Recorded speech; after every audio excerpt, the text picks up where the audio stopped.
Okay, hello everyone, and welcome to this IELTS writing video on structure.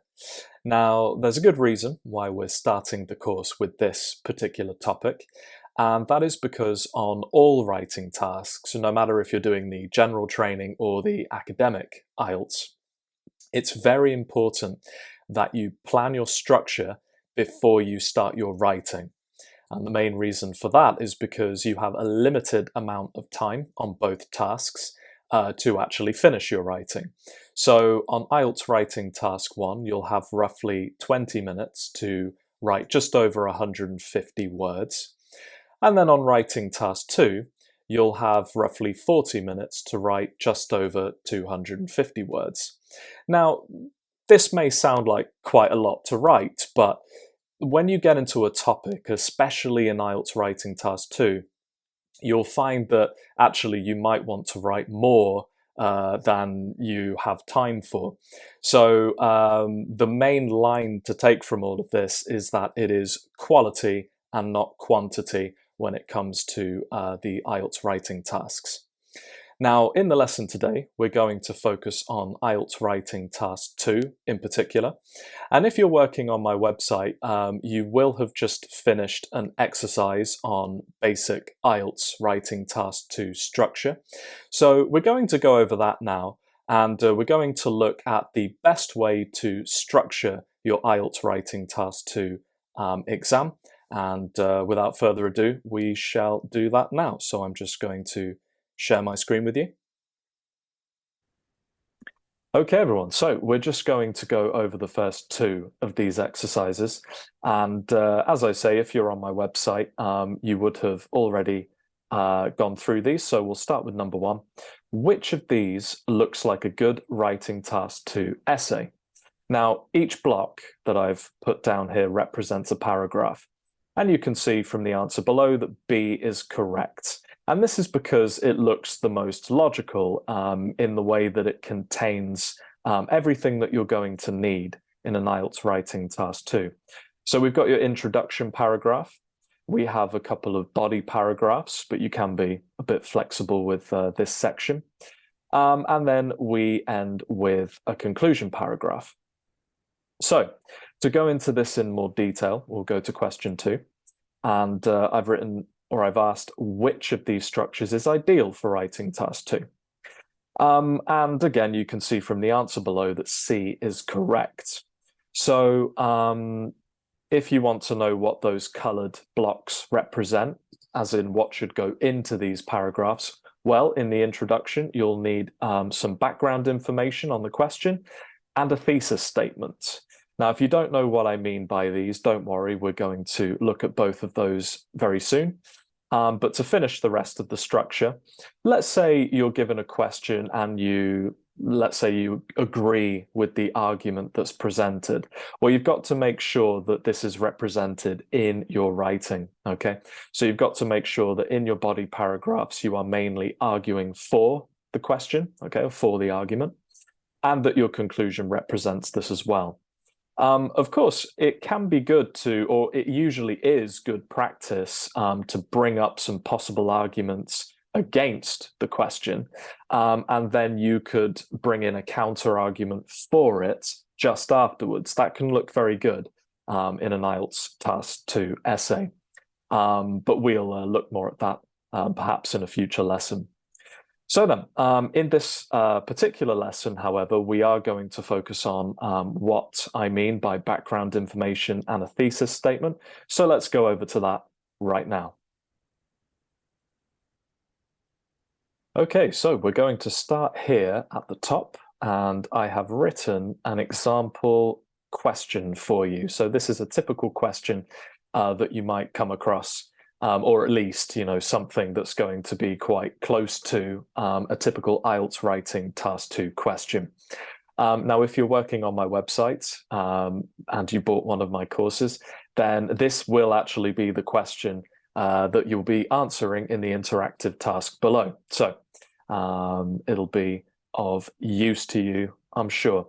Now then, when you're preparing to answer this question, no matter if you agree or disagree with it. In this case, for argument's sake, I'm going to agree. And in that first introduction paragraph, it's important that you include the following. Okay, so number one, background information. Now, what is meant by this is that you can rephrase the question. Okay, so it's a way of basically reintroducing the question. So as you can see here, this is the first part of the introduction. What I've done is I've taken the question and I've just rephrased it very slightly.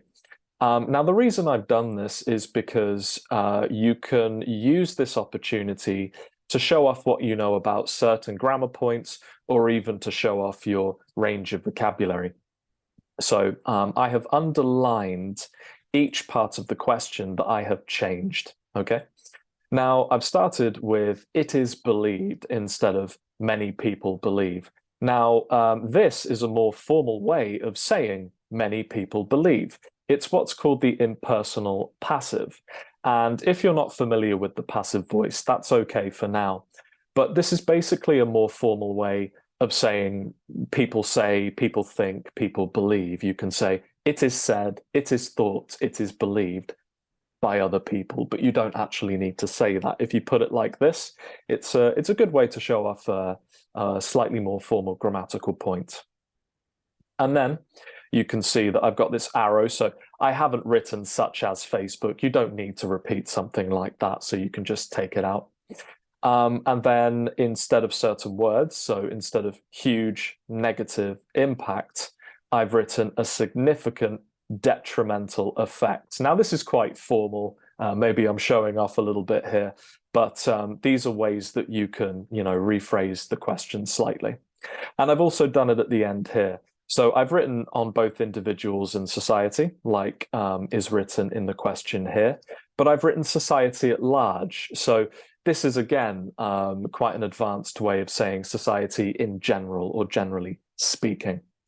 Now, I must say that it is very, very important that you do not rephrase the question in a way that changes it at all, okay?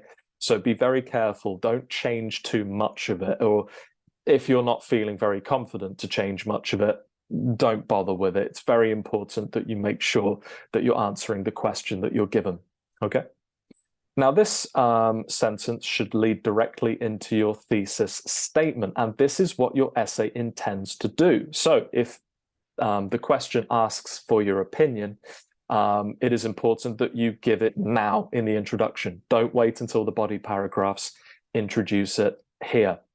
So I've got an example for you. In this essay, I will outline the reasons why I generally agree with this statement, supported by relevant examples from my own experience. And usually the question will ask directly for those. So make sure you have those two.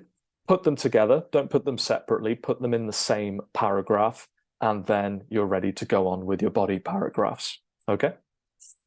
Now then, you're probably wondering, if you're on my website again, why I've put a sort of Greco-Roman temple as the main picture of the lesson. And I'll give you my reason for that now. So I'll just bring it up on the screen. Okay, so this represents a good IELTS Task 2 essay. At the bottom, you've got your foundations, and your introduction in the essay should represent this, and should lead nicely into your arguments, okay? Now, these pillars don't need to represent paragraphs, but yeah, a series of arguments that should all lead properly to your conclusion, okay? Which is the structure on top. All right? So basically, you have to keep your answer consistent. So you've got to make sure that what you've written in your introduction is represented in your conclusion as well, okay? It's very important to keep that line throughout your writing task too, okay? So in summary, you start with your introduction, so your background information, and that can involve rephrasing the question. And then in the same paragraph, that links into your thesis statement. Okay, so what your essay intends to do. And then you've got your body paragraphs, and you can be a little flexible with those, and we'll talk about those in another lesson. And then, of course, you finish with your conclusion that should match what you've written so far. Okay, so then everyone, if you're working on my website, scroll down below to continue with the exercises and then also the final interactive task where you can get feedback from me directly. And if you haven't bought a course from me yet, then you can see in the description that I've got a link to the website where you can perhaps consider buying one of my courses. And yeah, that's all from me. Otherwise, thank you very much for joining me in this video, and I look forward to seeing you in the next one.